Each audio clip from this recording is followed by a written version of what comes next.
también que interrogarnos y reflexionar acerca de qué puede cambiar respecto a lo que sobrevenga después de pasada la pandemia. Lo que estamos asistiendo es a la construcción de una paz dentro de la ruptura de un paradigma, de eso que muy bien expresaba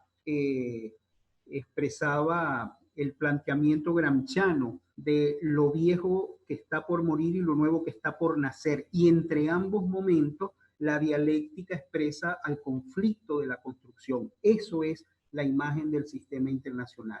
Una contemporaneidad que por lo demás, recordando a la teoría de Immanuel Wallerstein acerca del sistema mundo, donde las propias contradicciones lo expresan en las desigualdades en que descansa esa gobernanza del sistema internacional y donde las relaciones de dominación-hegemonía que el sistema capitalista trata de institucionalizar y expresar en un orden y en unas organizaciones internacionales determinadas, ¿no? Por eso entonces que hechas estas anotaciones muy gruesas dentro de esta presentación inicial, vamos a comenzar entonces por decir que las relaciones de poder y del sistema internacional en los últimos 6 siglos han descansado sobre un eje atlántico y que allí es donde se han concentrado los intercambios comerciales, las rutas de comunicación, la formación de alianzas estratégicas de dominación, como expresan Estados Unidos y la Unión Europea, más la Gran Bretaña, y esto muy bien lo podemos ver en esta primera lámina que les proyecto. Esta lámina expresa lo que son hoy las principales rutas marítimas de transporte, eso que es el nervio del sistema capitalista internacional, que es todo el sistema de intercambios comerciales. Esa visión atlántica bien se refleja allí. Si nosotros a este mapa le superpusiésemos toda la red de comunicaciones que no están allí retratadas, que van en el cableado submarino, todo lo que transfiere. Sí, ya vi el audio. Ok, bueno, bienvenido, muchos saludos. Igualmente, muchos saludos, doctor Bolívar. Nos conocimos hace muchos años, cuando estaba en el servicio exterior en Holanda. Entonces, allí tuve el gusto de recibirlo y acompañarlo. Bueno, volviendo entonces sobre nuestro punto,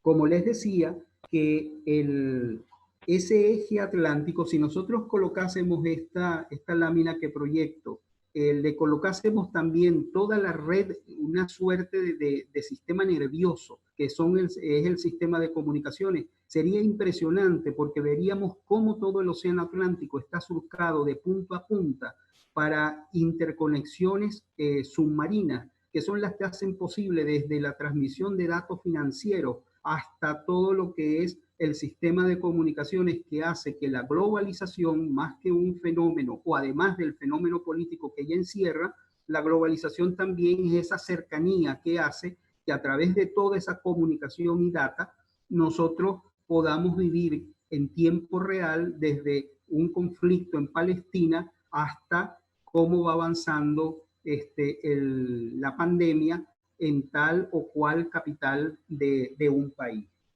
De manera entonces que allí vemos nosotros ese primer momento. Ahora, ¿qué sucede con ese eje atlántico? Hoy esa gobernanza que está fundada o que había estado o ha estado fundada en el eje atlántico con pretensión hegemónica por parte de los Estados Unidos y con esa visión unipolar que resume de manera palmaria ese postulado que Donald Trump ha impulsado, que es aquel de volveremos a ser América primero, está confrontado por un sistema internacional global, multipolar, cuyo diseño más acabado se expresa o se recoge en el esquema del cinturón y la ruta, o también conocido popularmente como la ruta de la seda, ese que propuso en el año 2013 China y que es apoyado por Rusia, formando una alianza estratégica.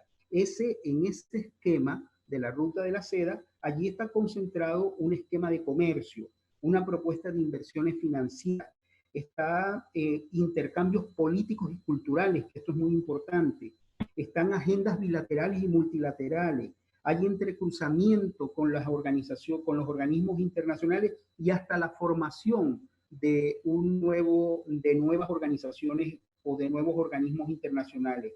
Y esto geoestratégicamente plantea un reto, el reto más formidable que ha tenido ese eje atlántico hasta ahora, porque supone el desplazamiento al eje Pacífico. Y esto es verdaderamente el corazón de la contradicción, de la lucha, del enfrentamiento entre esas dos visiones.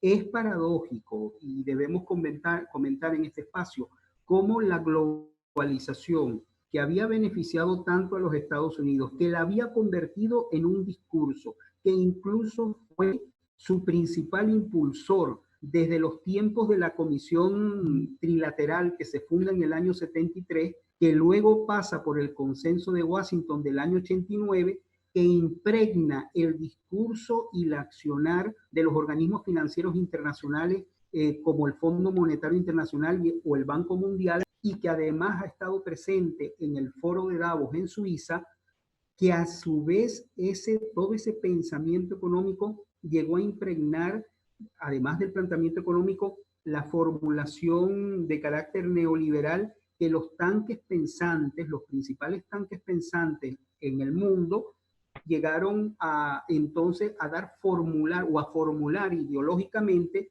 que la globalización era un mundo sin ideología. Las ideologías habían terminado. Eso fue parte de la construcción de esa visión, de ese esquema de poder. Pues bien, en estos momentos, previo a la pandemia y ahora en medio de la pandemia, ¿qué es lo que estamos asistiendo?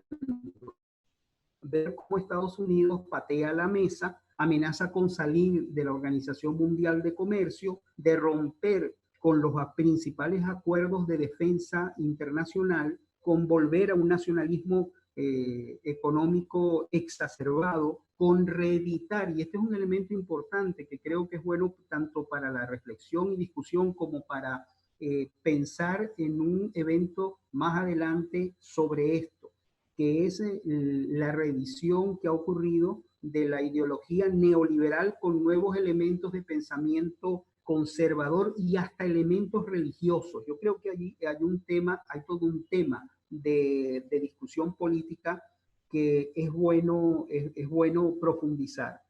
Y también en buscar reforzar la alianza estratégica por parte de Estados Unidos, pero en condición de subordinado a Europa. Y veremos algunos elementos que es importante más adelante sobre este punto. Y también, por supuesto, la mal llamada y nefasta expresión de recolonizar el patio trasero, que es América Latina y el Caribe. ¿Qué es lo que ha pasado? Bien, a las crisis cíclicas estructurales del sistema capitalista, como bien lo representó la crisis del año 2009 y que se proyectó hasta el año 2011, y que sacudió, todos recordamos, sacudió al sistema financiero mundial, se suma ahora que aquello que era una especulación teórica, aquello de el dragón chino está dormido, que era muy común en la reflexión de politólogos, de economistas, incluso se llegó a formar una rama que se llamó la psicología, el estudio del chino. Pues bien, resulta que el dragón chino despertó y el oso ruso, que parecía que había decaído después de la caída, del quiebre, de la caída del muro de Berlín, resulta que el oso ruso retornó como una gran potencia, y en este siglo XXI ambos avanzan en espacios como la Unión Europea, el sudeste asiático, África y América Latina, de la mano hasta hace pocos años de un conjunto de gobiernos progresistas que promovieron e impulsaron el esquema de la multipolaridad. Entonces, ese choque que está presente es el que está asistiendo a esas fuerzas que pugnan por la construcción de la gobernanza mundial, del nuevo esquema de gobernanza mundial. Como decía, la visión alterna bien lo expresa, quizás la formulación más acabada, la ruta de la seda. Y en la ruta de la seda va concomitante el planteamiento del multilateralismo, de la cooperación internacional, de la solidaridad. Y fíjense que un elemento importante de esto, dentro de este nuevo esquema que promueve un cambio en la gobernanza, es lo que acaba de suceder el día de ayer, cuando el presidente chino Xi Jinping dice pues que se está creando ya, está por salir, está por generarse la vacuna, y propone que la vacuna para la pandemia sea declarado un bien público mundial. Entonces, aparte de los 2.000 millones de dólares que está ofreciendo a los países en desarrollo más afectados por la pandemia, propone entonces que la solución de salud para el tema de la pandemia sea entonces un bien de la humanidad. Yo creo que ahí está una buena expresión de lo que estamos conversando.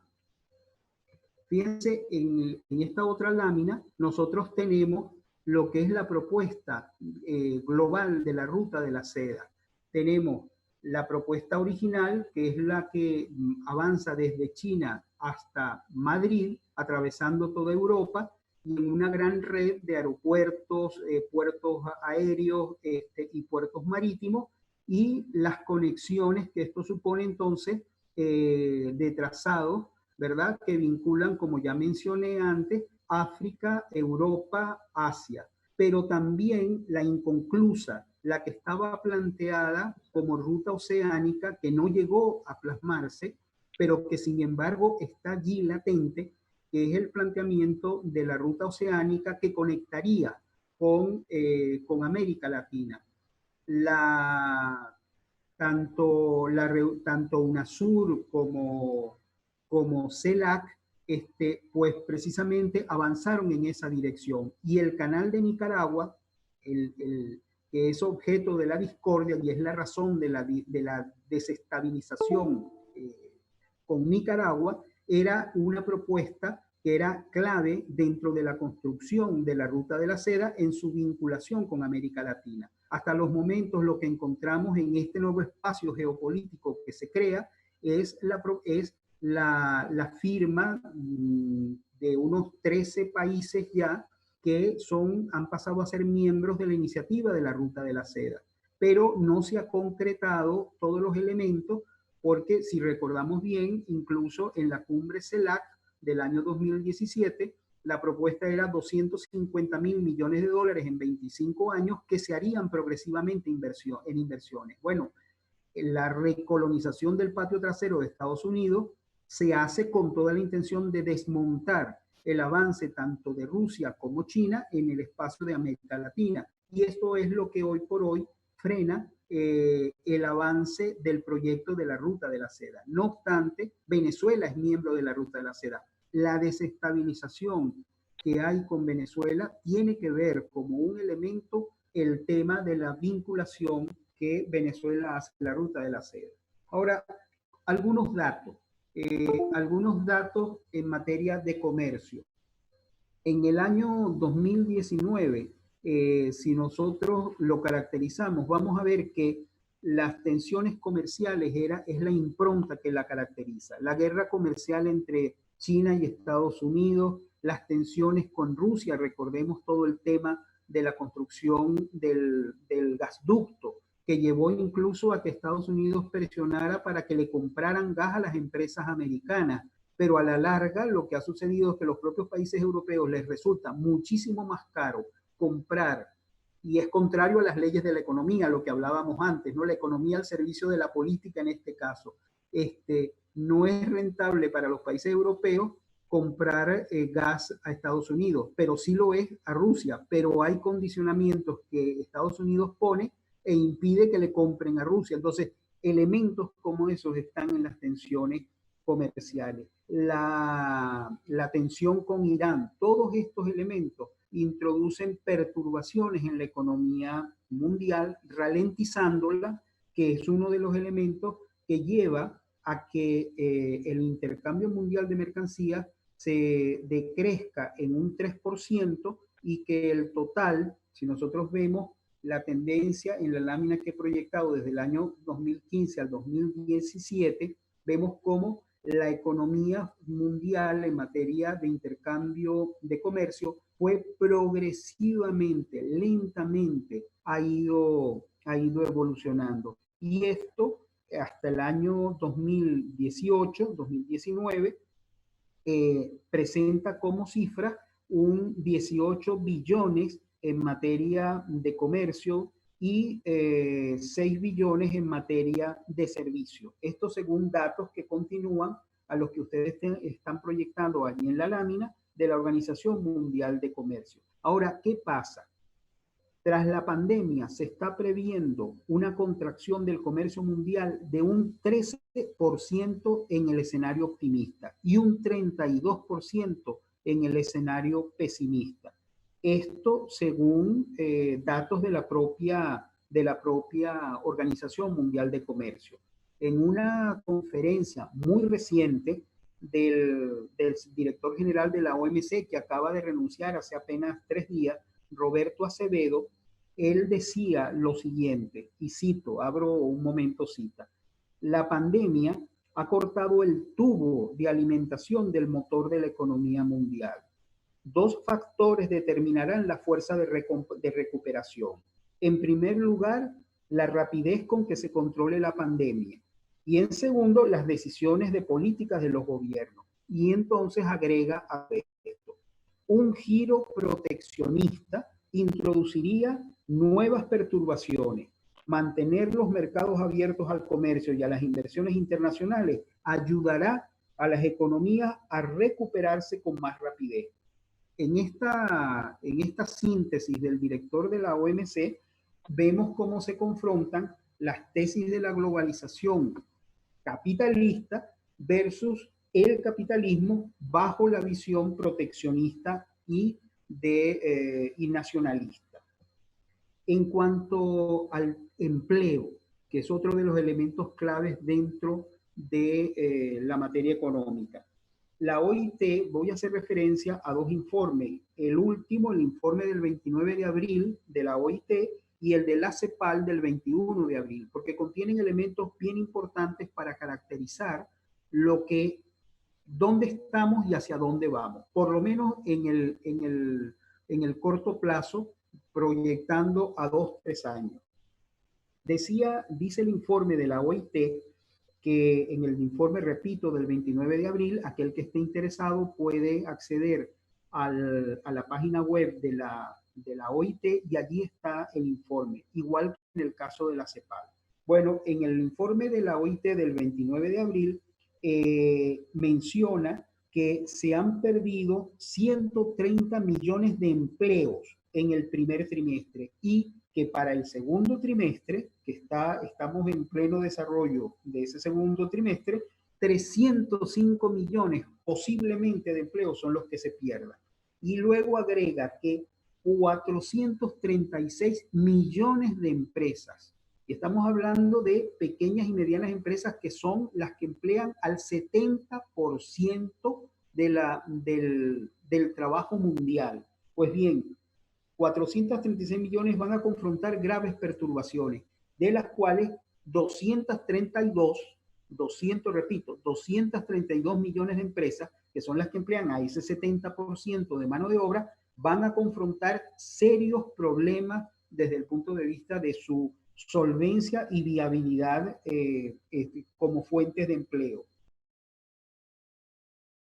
¿Cuál va a ser la respuesta previsible? Y de hecho ya vemos las burbujas en gobiernos en Chile, en Bolivia, en Brasil, en Perú, en Colombia, en Ecuador. ¿Cuáles son las burbujas que vemos de los gobiernos de derecha y de economía, de orientación de economía neoliberal? Vemos que hay crecientes niveles y rasgos de autoritarismo, incluso con transformaciones institucionales que están ocurriendo.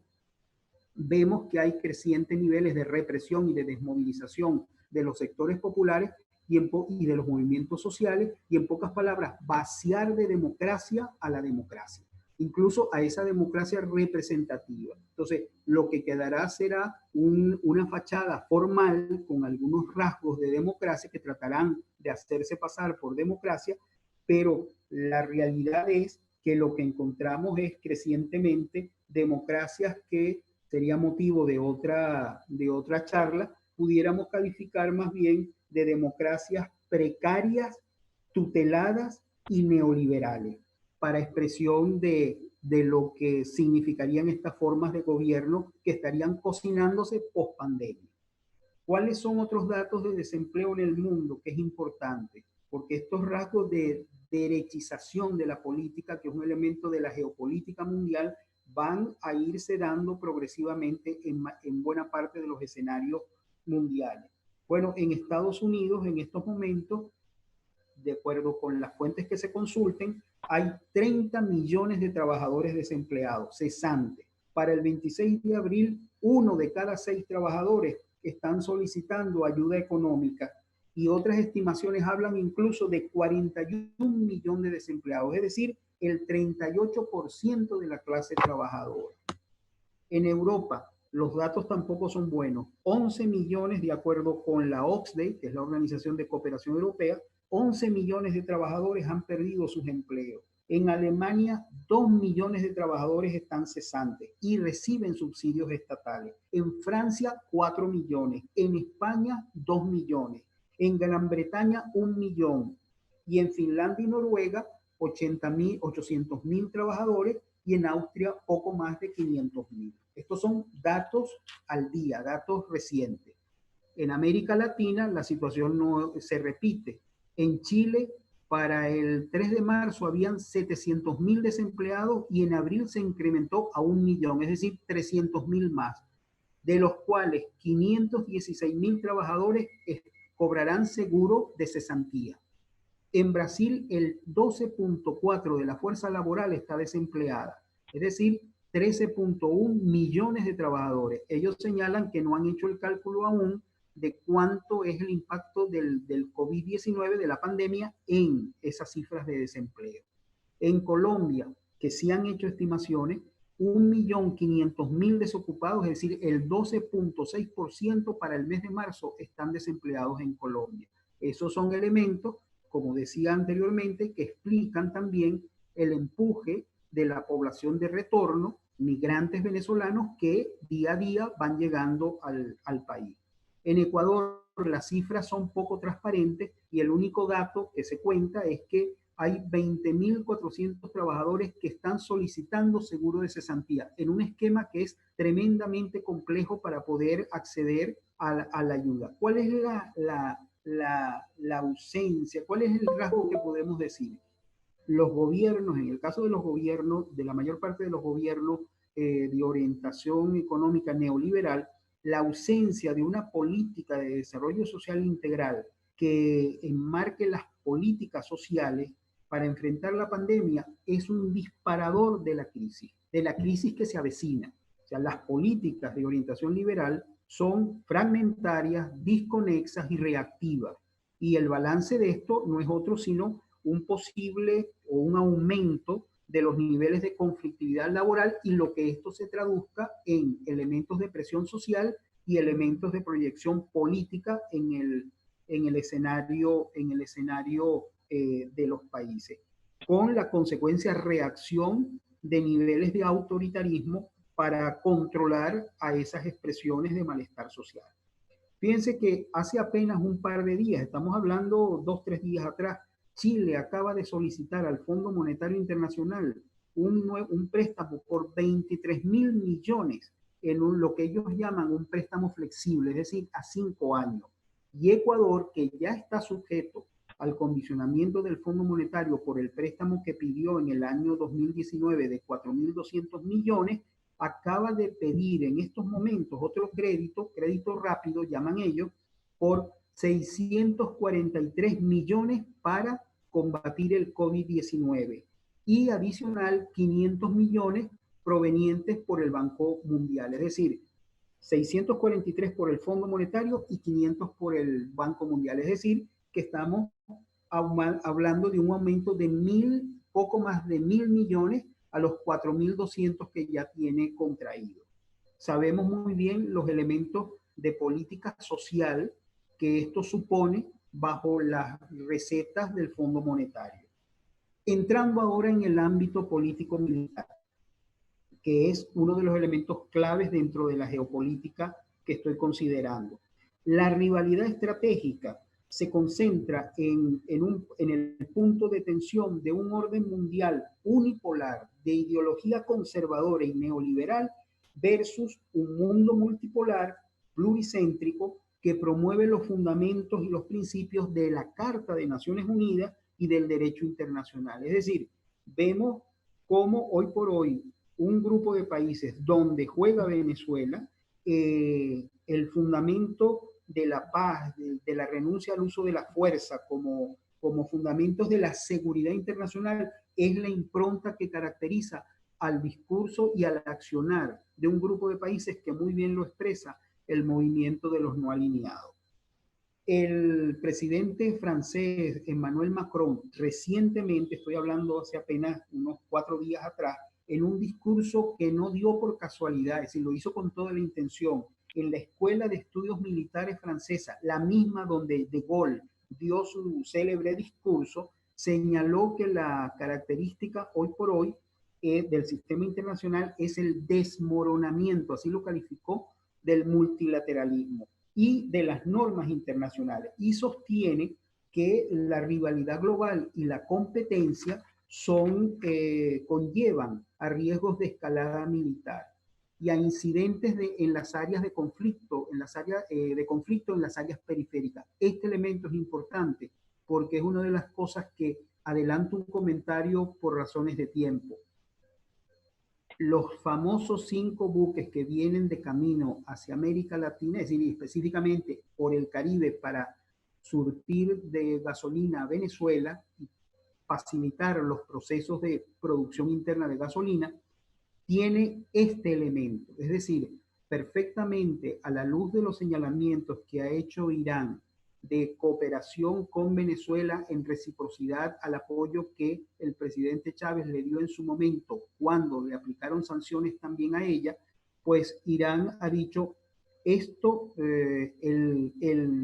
los buques van hasta Venezuela, somos un país soberano y más allá de las sanciones que quiere imponer Estados Unidos, 2 naciones libres y soberanas pueden contratar libremente. Pues bien, estamos en presencia de estos conflictos de áreas periféricas. Perfectamente vienen momentos de mucha tensión en los cuales podríamos estar en presencia de un doble escenario, un escenario de conflicto. Si escalara la situación y hubiese algún tipo de enfrentamiento o de acto de piratería, como ha calificado ahora Irán, a detener los barcos, abordarlos y apresarlos, o cualquier otro tipo de acción de fuerza, pues la retaliación no podría tener otra, o la respuesta no podría ser otra que en el escenario del Medio Oriente. Y a su vez aquí, las consecuencias de lo que esto traiga, lo que tendríamos es un escenario doble, donde en el Medio Oriente y en el Caribe encontraríamos escenarios de escalada, un escenario de escalada en el conflicto internacional. Eso está por dilucidarse en las próximas semanas, en las próximas 2 semanas. Yo creo que es importante que mantengamos un seguimiento a este tema porque este tema es una de estas fuentes de tensión y conflicto en el sistema internacional. Pues bien, volviendo al punto, entonces, Emmanuel Macron aboga por tomar discreta distancia de Estados Unidos, haciendo que Europa tenga un papel más autónomo en temas tales como la soberanía digital, la infraestructura, la defensa, el armamento, la reducción del liderazgo incluso de Estados Unidos en la OTAN. Esto, por supuesto, tiene otros elementos también que debemos considerar. Y aquí yo quiero que ustedes en su momento relacionen con las láminas que les voy a hacer llegar, porque allí está expresado todo el tema del gasto militar y del armamento nuclear. ¿Cuáles son los datos? Bien, el total mundial de gasto militar para el año 2018, que son los datos disponibles, es de 1.822 mil millones de dólares, es decir, 1.8 billones de dólares nada más en gastos de armamento militar. El gasto militar en armas convencionales fue 600, por parte de Estados Unidos, 649 mil millones de dólares, armas convencionales y nucleares, es decir, 2.6 más veces que China, que gastó 250 mil millones. Y en el año 2019 ascendió ya a más de 700 mil millones de dólares. Si colocamos aquí América del Sur, en el caso de América del Sur, el gasto militar fue para el 2018 55 mil millones de dólares, es decir, 5 billones de dólares. ¿Cuáles son los países que impulsaron más el crecimiento del gasto militar mundial? Estados Unidos en primer lugar, China, Arabia Saudita, India y Francia, que concentran el 60% del gasto militar a nivel mundial. El principal exportador de armas, para que ustedes vean, es un elemento importante porque concentra el 75% de las ventas mundiales de armas, es Estados Unidos. Esto en un periodo que va del año 2014 al 2018. Y muy a la saga está seguido por Rusia, Francia, Alemania y China. Si vemos en cuanto refiere al caso de la región, es decir, de América Latina, en el caso de América Latina, las inversiones son las siguientes. De acuerdo con Firepower, que es una publicación especializada en el tema del armamento, de una encuesta de 138 países, Brasil ocupa el número 10 a nivel mundial, Colombia el 37, México el 38, Perú el 40, Venezuela el 41, Argentina el 43, Chile el 47, Bolivia el 67 y Ecuador el 68. En el caso de Venezuela, que pudiera sorprender y decir, bueno, ¿y es que acaso Venezuela está en una escalada armamentista? No, la respuesta es no. Venezuela lo que ha hecho es actualizar su patrón tecnológico porque como nosotros tradicionalmente hasta el gobierno del presidente Chávez se jugaba era a cuadro cerrado, a una alianza estratégica e incondicional con Estados Unidos, la dependencia tecnológica en materia de armamento era abismal, tanto que todo el mundo conoce aquel famoso caso, ¿no? Que teníamos los famosos F-16, pero no estaban dotados de los misiles, porque solamente se dotarían en caso que hubiese un enfrentamiento bélico que no era otro sino la famosa hipótesis negra. La hipótesis negra era un posible enfrentamiento con Cuba en aquella época. Mientras eso no ocurriera, los F-16 no serían abastecidos con el armamento consiguiente. Entonces, obviamente, Venezuela tenía que buscar su independencia, su soberanía tecnológica en materia de defensa, y por eso ha tenido que recurrir a toda una política de empleo para potenciar su capacidad defensiva. Bien, ¿cuáles son los países con mayor gasto mundial para el año 2020? Nuevamente se repite, Estados Unidos, 738 mil millones de dólares, China, Arabia Saudita, India, Francia, que concentran el 60% del gasto mundial de acuerdo con el Instituto de la Paz de Estocolmo, el CIPRI, para datos del año 2020. Otros datos que es importante mencionar. Bien, hay un elemento que es clave. Todos los países dentro de la búsqueda de la paz, y este es un elemento que tiene que ver con la privatización de la guerra, que ya mencioné, hay falta de transparencia en cuanto se refiere al armamentismo y al gasto militar. Por eso es que muchas veces son las fuentes privadas las que proveen de data acerca del gasto militar y el armamento. Fíjense que, por ejemplo, estamos hablando de que en el mundo hay aproximadamente 9.000 armas nucleares distribuidas en un pequeño grupo de países donde exactamente son los miembros del Consejo de Seguridad con poder de veto y algunos adicionales que han podido llegar a desarrollar armamento nuclear, pero no pasan de nueve potencias. El resto no pueden, no solamente no pueden desarrollar, sino que además están condicionados a la amenaza del armamentismo. Fíjense una cosa que es importante, Estados Unidos ha roto nuevamente las barreras del control de armamentos convencionales y nucleares, y en este sentido se retiró en el año 2018 del acuerdo sobre eliminación de misiles de corto y medio alcance, y también se retiró del Plan Integral de Acción Conjunta, que era el mecanismo a través del cual se supervisaba que los fines de desarrollo nuclear por parte de Irán era para fines pacíficos y no para armamento nuclear. Esto para continuar con su política de aplicación de medidas coercitivas, ¿no?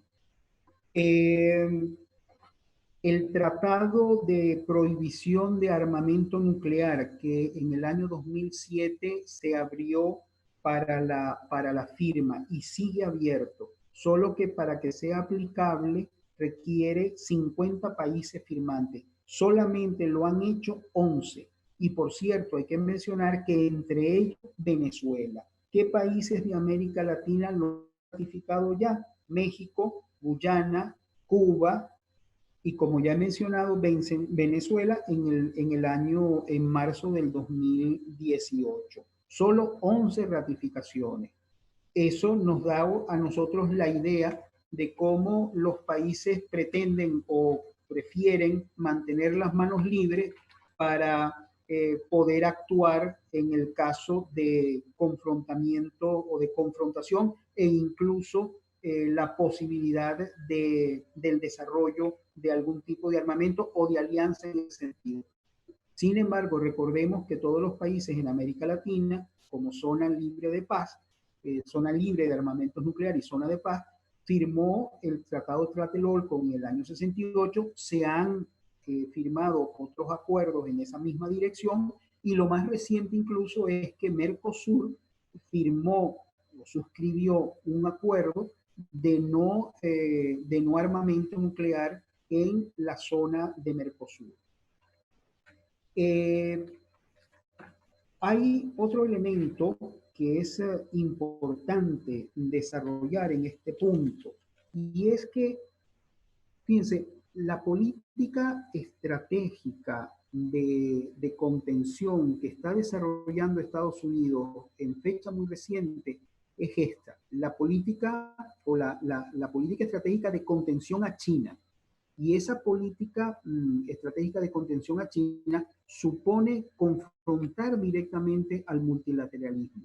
Y ya algunos están señalando que post pandemia lo que se avecina es una guerra fría económica.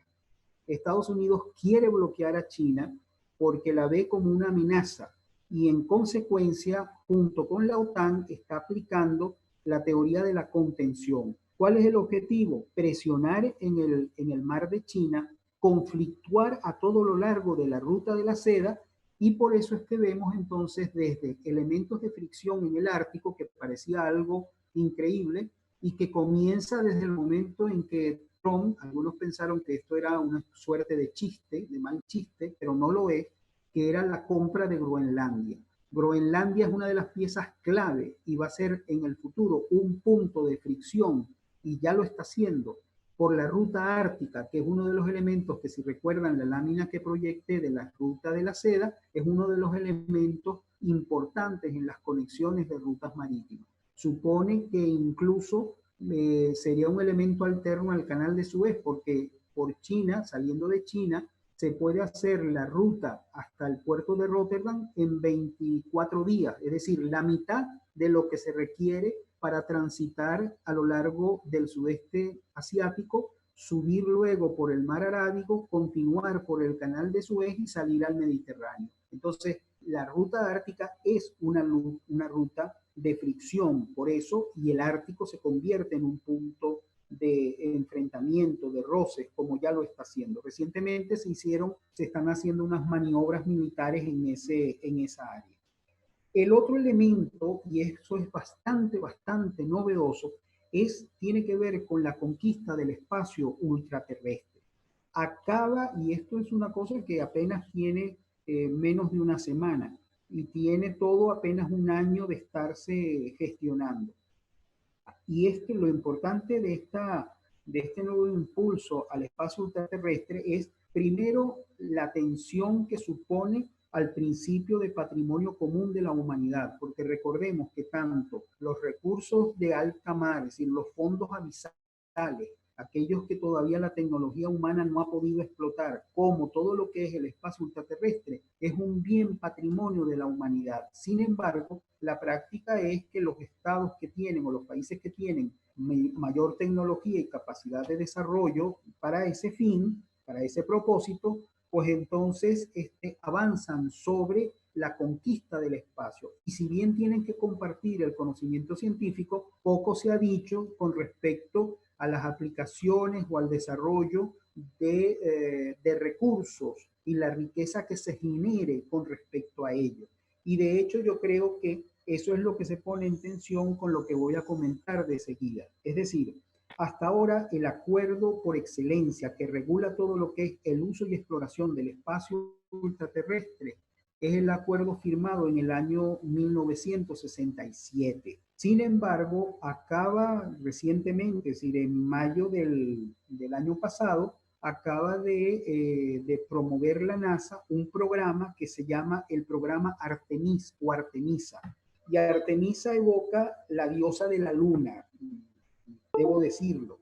¿Y por qué toma este nombre? Porque de lo que se trata es de la exploración y extracción de recursos minerales en la Luna, en Marte y en otros cuerpos celestes. Y esto supone que a partir del principio que están en el acuerdo general del 67, ahora se desarrollan y se empieza a hablar incluso de la extracción de recursos, de la creación de bases y protección de misiones. Se hablan de zonas de seguridad, como una suerte de traslado de fronteras para los países que lleguen a hacer una suerte de colonización de los espacios de esos cuerpos celestes, del registro de naves espaciales que debe llevarse a cabo. Bueno, de todo esto implica, hay otros elementos más, que para el año 2024 está previsto que se lleve a cabo la primera exploración o reinicio o retomar las exploraciones en la Luna. Y esto se hace este programa Artemisa, se hace como un acuerdo entre la NASA, como agencia norteamericana aeroespacial, la Agencia Espacial Europea, la Agencia Espacial Canadiense y la Agencia Espacial Japonesa. ¿Quiénes quedan por fuera? Rusia y China. Ya Rusia, por cierto, hace 2 días señaló que, bueno, que tiene interés en negociar dentro del marco del programa Artemisa. Sin embargo, yo creo que este va a ser nuevamente un punto de fricción, así como el polo ártico y lo son ciertas zonas. Bueno, el nuevo elemento de fricción que conforma el cuadro de este espacio geopolítico y de gobernanza mundial es todo lo que tiene que ver con las posibilidades de exploración y de explotación de recursos minerales que pueden haber en cuerpos celestes extraespaciales. Fíjense que este programa Artemisa, que hay que llevarle el seguimiento, es un proyecto que está pensado para 5 fases en la próxima década, y tiene un costo de $9.000 millones, es decir, de 9 billones de dólares, sin contar otros elementos que están conexos, como son las bases de permanencia aeroespacial que estarían proyectadas, se van a ir instalando primero en la Luna y luego se está pensando seguir hacia Marte. Con estos elementos que he mencionado ya terminando, Vamos entonces a resumir que estamos frente a presencia de una agenda de seguridad internacional donde encontramos como elementos el armamentismo creciente y el riesgo de escalada de conflicto, la tercerización de la guerra en las áreas periféricas, que debo hacer un comentario adicional al que ya hice y que muy bien lo representa esta operación Gedeón, que se ha puesto de denuncia, ¿no? En fecha muy reciente aquí en Venezuela. ¿Qué sucede con la tercerización de la guerra? Es un elemento, paradójicamente, la guerra es un hecho público y como hecho público encontramos que los estados la han ido regulando a lo largo de la historia hasta ser hoy por hoy todo un amplio desarrollo de lo que se conoce como el derecho humanitario. No me puedo extender largamente aquí por razones de tiempo, pero quiero nada más que dejarlo planteado, porque ¿qué sucede? Todo el derecho humanitario queda en suspenso en esta nueva forma de la tercerización de la guerra. La tercerización de la guerra tiene tanto elementos de carácter económico, se vuelve un campo más de la inversión de la economía capitalista, y esto es todo un tema, incluso desde el punto de vista ético y moral, pero del otro lado es una manera de brincar por encima, de dejar de lado todo lo que es la regulación, que la civilización, que el derecho humanitario, que los aspectos éticos y morales han ido avanzando a lo largo de la historia humana, y en su lugar entonces se vuelve a una suerte de feudalización. Si recordamos en el medioevo el principio de la aristocracia, el principio de la aristocracia y de las monarquías tuvo como un elemento el hecho de que los señores feudales protegían a las villas y adquirieron derechos señoriales que incluían las posesiones de territorio por el hecho de resguardar a las poblaciones frente a otras, a las incursiones de otros guerreros, ¿no? Pues bueno, pareciera que estamos un poco reeditando esa circunstancia. Entonces es un tema realmente para que yo invito a la coordinadora para que en otro momento se haga un coloquio, se haga una charla, un foro sobre el tema de la tercerización de las guerras, porque es realmente un tema bien importante. El desplazamiento humano es otro de los elementos de esa agenda de seguridad internacional y de la geopolítica mundial. Vemos que 70 millones de desplazados, según las cifras que maneja la Agencia de Naciones Unidas para los Refugiados, es la ACNUR, y de ellos 25.9 son millones de refugiados estamos hablando para el año 2020. El deterioro del medio ambiente es otro de los temas de la agenda internacional.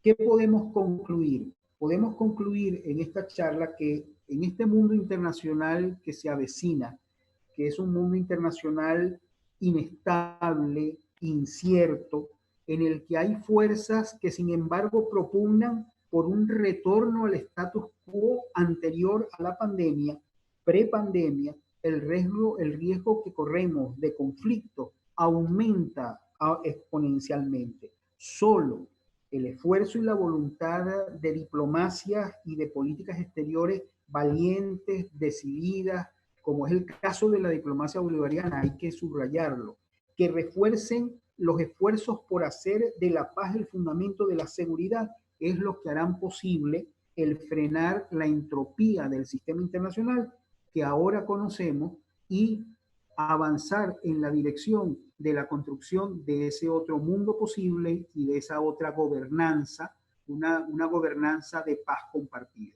Gracias por su atención y espero que nos dé tiempo de conversar algunos puntos antes de concluir. Gracias, gracias. Feliz tarde a todos y muchísimas gracias por esta invitación a esta conferencia. A mí me interesa mucho saber el tema de la política exterior venezolana en cuanto a los escenarios futuros post pandemia COVID-19. Un poco pensando en que esta nueva geopolítica que nos obliga al cambio de estilos de vida frente a que Venezuela se ha manejado muy bien en la política blanda del desarrollo sostenible, no deja, sin embargo, enfrentar el tema del capitalismo frente al tema del socialismo. Como Venezuela puede entonces prepararse para reformular o plantear las nuevas políticas frente a temas económicos como el tema del desempleo, que no solamente lo vemos a grandes rasgos fuera, sino que también están impactando en Venezuela. La administración pública tiene garantizada su cuota de personas, no estamos afectadas en ese particular. Pero el tema de la activación económica en pandemia, post pandemia, frente a una crisis mundial en cuanto a las relaciones internacionales y el bloqueo, creo que ameritaría un tema de análisis para nosotros poder pensar las posibles soluciones o respuestas, cómo nosotros podemos contribuir a que el tema post pandemia y el asunto de las guerras y bloqueos podamos eh, a paliar la situación interna venezolana, con algunas relaciones internacionales conocidas como China, Rusia, que es lo que tenemos en este momento, Cuba y el resto del mundo. Bueno, mira, Tayeni, bueno, lo que podemos adelantar, porque nuevamente eso sería tema para discutirlo en otro foro de esta naturaleza también, ¿no?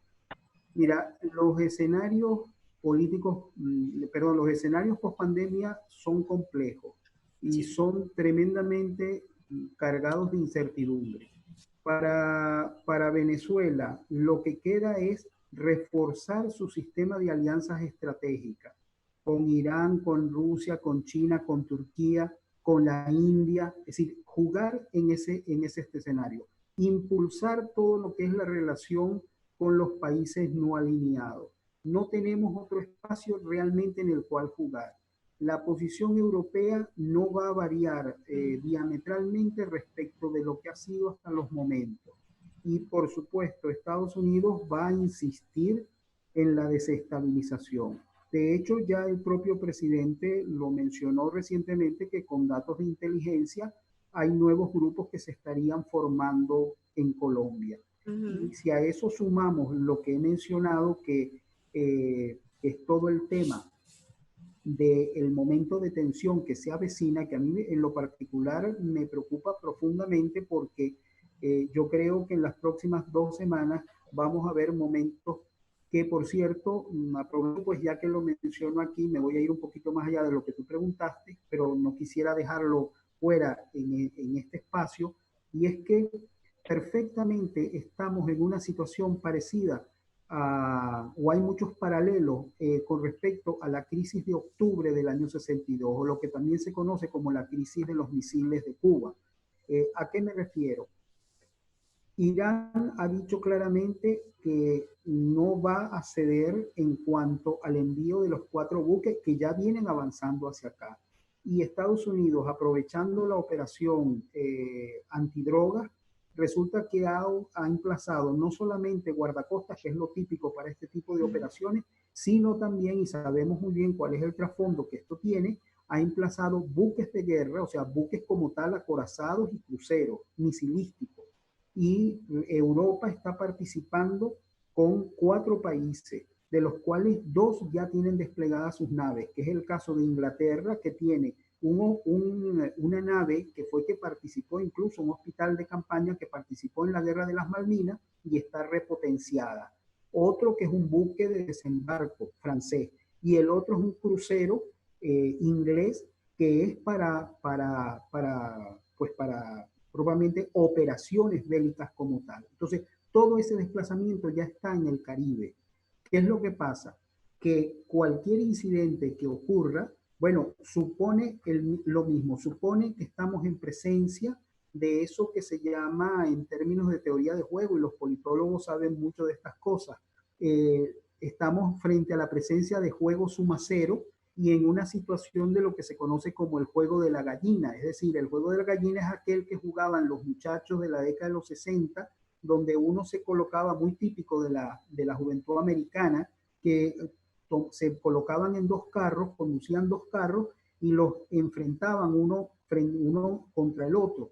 El que en el último minuto se desviara para evitar el choque, ese era el gallina y el otro era el héroe. Entonces, bueno, esto que ilustra mucho las situaciones de conflicto suma cero, donde uno lo gana todo y el otro lo pierde, está muy en boga, está muy palpable en esta situación que vamos a confrontar en las próximas semanas.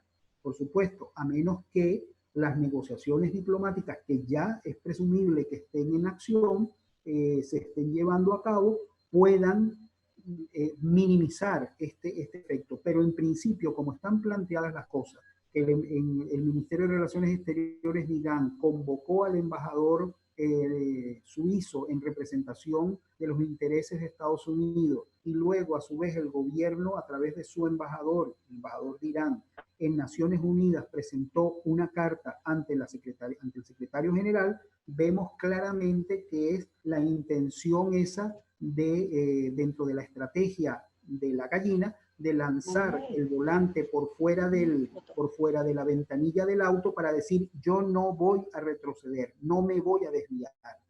Y esto supone entonces una colisión, que es lo que mencioné al principio, en algún momento de la charla, donde perfectamente pudieran generarse dos situaciones o dos escenarios de tensión y conflicto, y eventualmente de enfrentamiento: el Caribe y el Oriente Medio. Las consecuencias son de analizar. Profesor, el compañero Domingo Medina pregunta que qué probabilidades hay de una intervención militar contra Venezuela, tomando en cuenta los tanques que están viniendo de Irán con la gasolina, y si Estados Unidos pudiera tomar alguna amenaza, porque, bueno, están sus intereses de por medio en cuanto a proceder a una intervención militar. Mira, eso va a depender va a depender de varios factores. Lo primero que habría que considerar, Domingo, en mi opinión, es dónde va a ocurrir el punto de encuentro. Porque el punto de encuentro puede ser que ocurra en aguas internacionales. Recordemos que ellos van a transitar por aguas internacionales, va a haber un punto en el cual simplemente tienen que cruzar por las islas del Caribe, por los pasos establecidos de las rutas comerciales, y en esas rutas, aun cuando sean espacios de jurisdicción nacional de esos países, por ejemplo Jamaica es uno de los, ahí hay un punto no recuerdo ahora exactamente los nombres, pero métanse en cualquier mapa y los van a ver en los pasos de tránsito. Allí actúa en todas esas zonas, aunque sean aguas jurisdiccionales de otros países, sin embargo actúa el principio de lo que se conoce como el paso inocente, y en materia de comercio más todavía. Es decir, hasta los buques de guerra pueden tener paso inocente. Basta con que tienen que informar cuál es la ruta que van a seguir, por qué están pasando allí, cuáles son las características, y por supuesto lo que es tradición en la navegación marítima, que tienen que ir con todos los elementos que impliquen que no es un armamento ofensivo. Es decir, no pueden ir con los cañones destapados, tienen que ir tapados. No pueden ir con los cañones cargados, el armamento tiene que estar pues en los depósitos. Es decir, todas las señales de que es un elemento de paz y no un elemento de conflicto. ¿Qué sucede? Que bueno, si ocurre el abordaje o incluso en el peor de los casos un hundimiento por razones indeseadas, bueno, estaríamos en presencia de donde ocurre en aguas internacionales, ocurre en el agua jurisdiccional de otro país que signifique una investigación, o está ocurriendo en las aguas jurisdiccionales venezolanas. Es decir, cuando entren en aguas jurisdiccionales venezolanas es que los van a abordar. Si eso ocurriera, estamos hablando de un escenario de violación de la soberanía, lo cual es perfectamente, califica un casus belli, ¿no?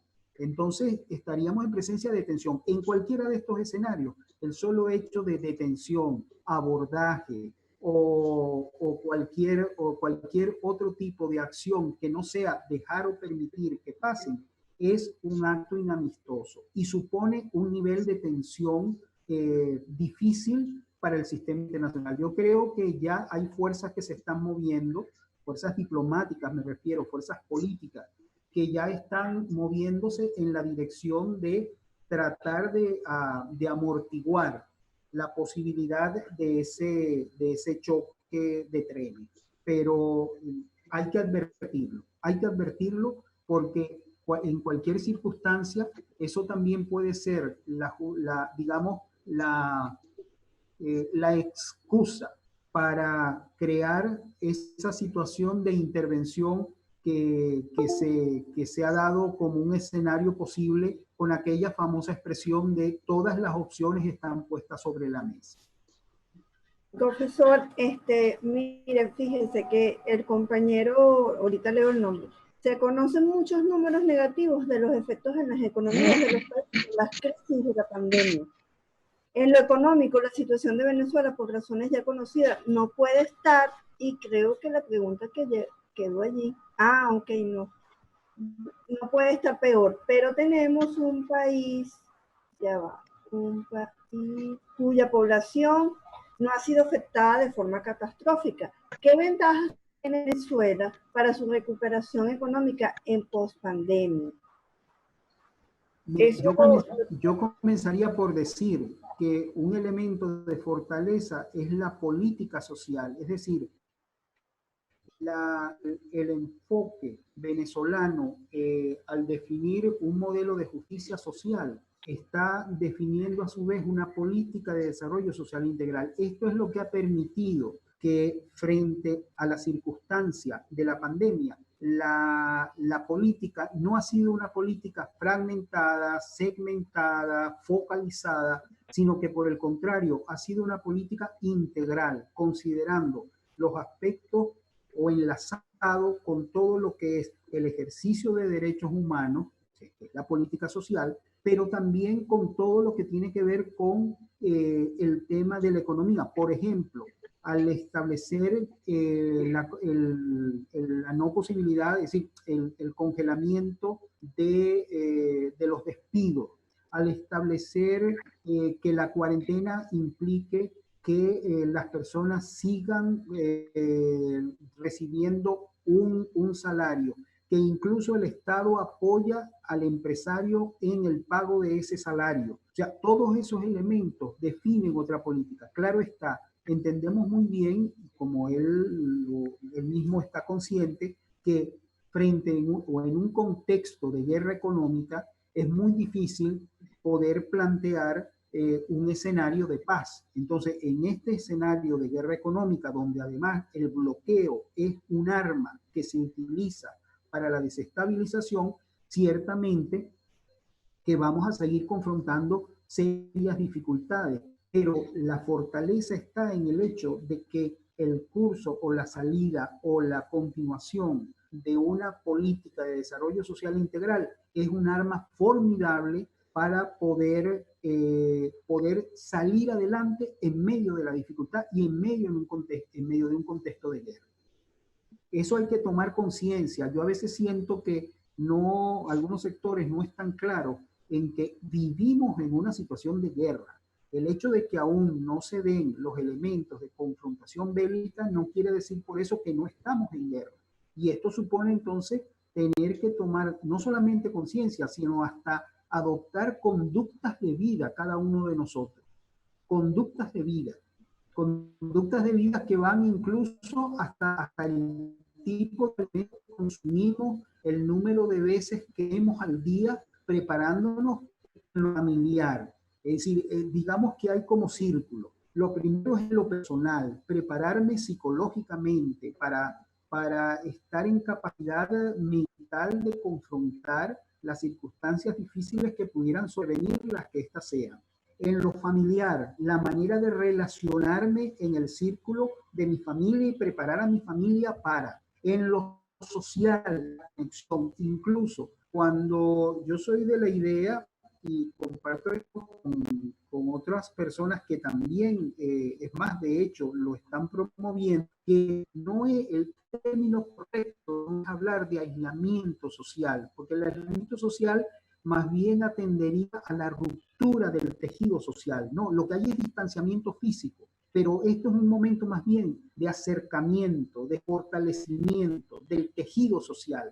Solamente la solidaridad y la cooperación es la que permite salir adelante, no solamente en la pandemia, sino en el tiempo posterior de dificultades post-pandemia. Y, profesor, bueno, la parte de la solidaridad la estamos viendo con países como Rusia, Irán, Cuba y por supuesto Venezuela. Sí, profesor, muchísimas gracias. Mañana está coordinando de Venezuela, RNB informativa a las 9 de la mañana. También los participantes están en el programa y seguramente se va a hacer parte de esta conferencia con el tema de la tercera edición de la guerra y bueno, y todo lo que va a venir en los próximos días con todos los tanques que vienen con la gasolina de Irán, que seguramente traerá mucho tema internacional y bueno, y esa nueva gobernanza mundial creo que hay indicios con esta pandemia, hay indicios lamentablemente, bueno, en una circunstancia que no es la ideal, pero muchísimas gracias, profesor. Pueden contactarnos a través de el correo agenciainternacionaldelsur@gmail.com para enviarles las láminas del profesor Francisco. Y bueno, cualquier cosa, nos vemos la semana que viene en próximas conferencias que estaremos organizando. Muchísimas gracias, profesor. El minuto último es suyo.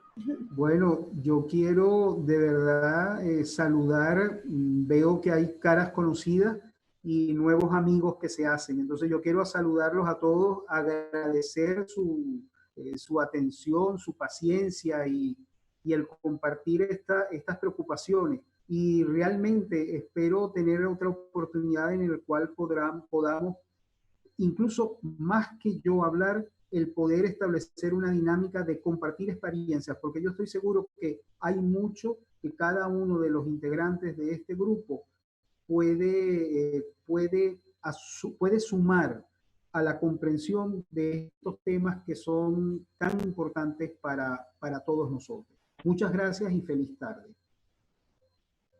Bueno, muchísimas gracias a todos. Por favor, usen su tapaboca y guantes y nos vemos. Chao.